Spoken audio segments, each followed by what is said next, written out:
Glenn Greenwald.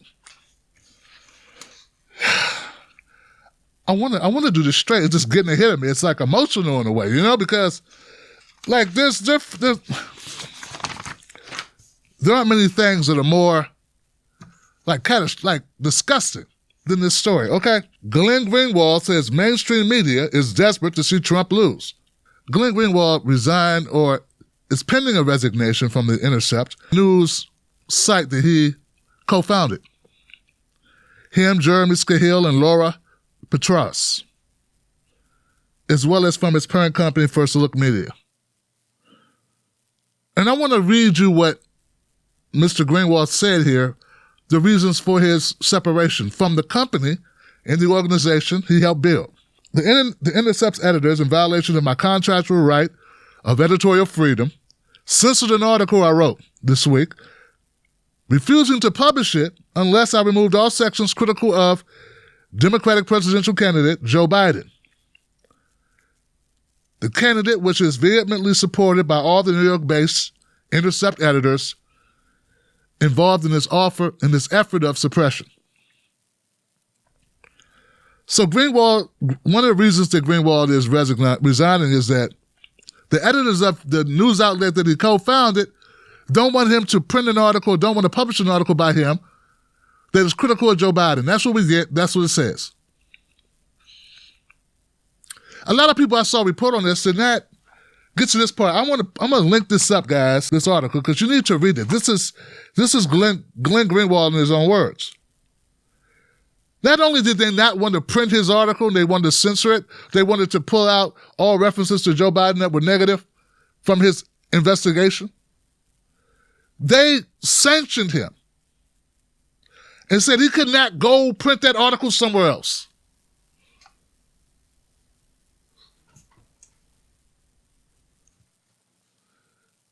Y'all hear what I said?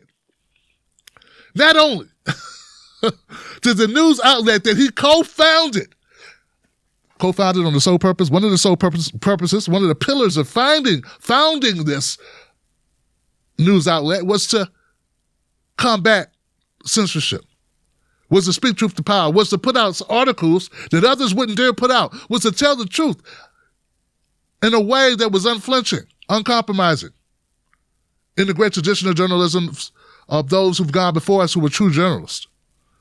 Not corporate tools, bending to the whims and willies of political parties, corporate dynasties, the like, powers that be. And you mean to tell me they not only want to control his speech at this outlet he co-founded, they wanted to control him, muzzle him out on right. He couldn't publish his shit on Medium. I've been slighted in ways that are hard to take. But this, I mean, shit, he co-founded the news outlet. He built it. He helped build it. And you muzzle him? I don't even want to get into it. This is not about what he wrote. Glenn Greenwald goes on to say, he said, I encourage them to air our disagreements. In writing, write your own articles, rebut my article, critique my perspective, but don't silence me. He says, but modern media outlets do not air dissent, they quash it. He's not talking about MSNBC and CNN, though he is, but he's talking about the entity he helped create. Do you understand the travesty that this is?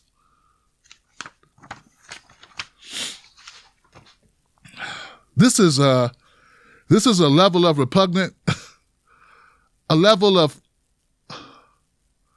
backstabbery that's pretty high, Johnson. I mean, there's more honor amongst thieves and I don't know, arms dealers. You know what I mean? There's like more honor within. I mean, gang activity is much more respectful. I mean, guys, if you start a gang, I don't know.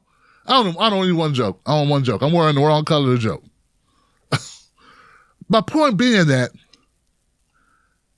these people, they're just blatant. And I saw an interview with Glenn Greenwald where he described, he went on the detail, I think it was on the Katie Halper show or somewhere, The Hill, he was on The Hill. God, I want to love Crystal Ball. I want to. Her and Sucker, I want to love them. Just because I disagree on some things does not mean I disagree on all things, okay? I give people shit, but I give them praise. The interview with Glenn Greenwald was exceptional. They let him talk. Glenn says he feels that the censorship is not coming from the Intercept, and he went on to say Ryan Grimm and I think he said Jeremy Scahill. But he said several people at the Intercept are great people, great journalists. This is not their fault. Please don't lump them into this catastrophe. They're not making this decision. They're not censoring him. They're co-workers.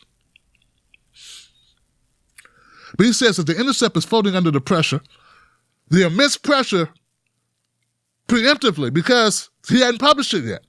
They hadn't published the article yet. But based on what happened in 2016, all the heat they took for publishing the Julian Assange and the WikiLeaks documents, reporting news, and they were considered non-persona, they were considered outcasts, they were shunned, blamed for Hillary's loss entire year, well, for years. They don't want to go through it again. So whether Trump loses or wins, they'll be blamed and called Trump supporters, even if he loses. They'll say they tried to help Trump win. So even in his anger and frustration and his pain, I gotta imagine there's a lot of pain in this. You know what I mean? Like a lot of betrayal, a lot of hurt feelings. But even in the midst of the searing knife, the searing stab wounds, the searing pain that's rifling through your body, he still manages to maintain some civility and logic and say, well, you know what? I don't even think it's them. I think it's their fear of this bigger establishment, the blue checkmark bastards, the Twitter hounds, the centrist gatekeepers, the Negro whisperers and the DNC whisperers and the corporate henchmen who will comfort them repeatedly, make their lives miserable, dog them for the next 2, 3, maybe even 4 years. But that doesn't excuse it. Now, we want to be sympathetic, empathetic. Glenn, I appreciate you, man. You're a good man. You're sympathetic, you're empathetic, you're trying to be logical, reasonable, look at things from their perspective. How's it sit over here? How's this over here? Must be difficult. Oh God, this seat's not great. Okay, I get it. Maybe you want to, make me sit on the floor because your seat's so bad. I get it. Okay, I'm sitting on the floor, but at least I understand why you're doing it. I don't agree with you, but I understand. She's all diplomatic. Me, I just elbowed the shit out of you for trying to get me out of my seat. You know what I mean? Like, that's me, I do a live stream. Glenn, welcome. Welcome, Glenn. You was free. You're free. You're free. You can do whatever you want to do, man. Oh, Glenn, it's beautiful over here. Oh, it's beautiful. Oh, man, they can't tell you shit, Glenn. Want to do a show in your drawers? Like me right now, I'm wearing drawers, man. You can do it. Want to write an article supporting Tara Reid? Do it. Write 3 of them. Write one every day. Want to call out white supremacy within the Joe Biden campaign? Do it. Do it. Call out the backstabbery of the DNC? Oh, do it, man. Oh, man, do it. Smoke some weed, brother. Enjoy some scotch neat. Whatever you want, bruh. You is free. Now, it doesn't pay well. Well, sometimes it does. If you have a very popular podcast, maybe it will. And I'm assuming, I already know you got the name recognition. You deserve it. You should do well. People suck. People are horrible, man. We spend all our time complaining about institutions. We complain about political parties. We complain about the media, corporate media. What is it made up of? Fairy dust? No, it's made of people. Horrible people. I'm adopting the Carlin outlook on life. Yeah, the George Carlin outlook on life. I'm adopting it full-heartedly. That's where I'm at now. Anyway, shout out to Glenn Greenwald, his supporters. Those at the Intercept who are still there, I strongly encourage you to resign as well. Come out in solidarity and support Glenn Greenwald. Take it from someone who had a great job at one time, and as the world goes, it ain't worth it, bro. Things will work out, but if you leave your heart and your soul, if you allow your ransom of your heart and soul, what you got left? All right. So I implore you to consider joining him and going your own way. All right.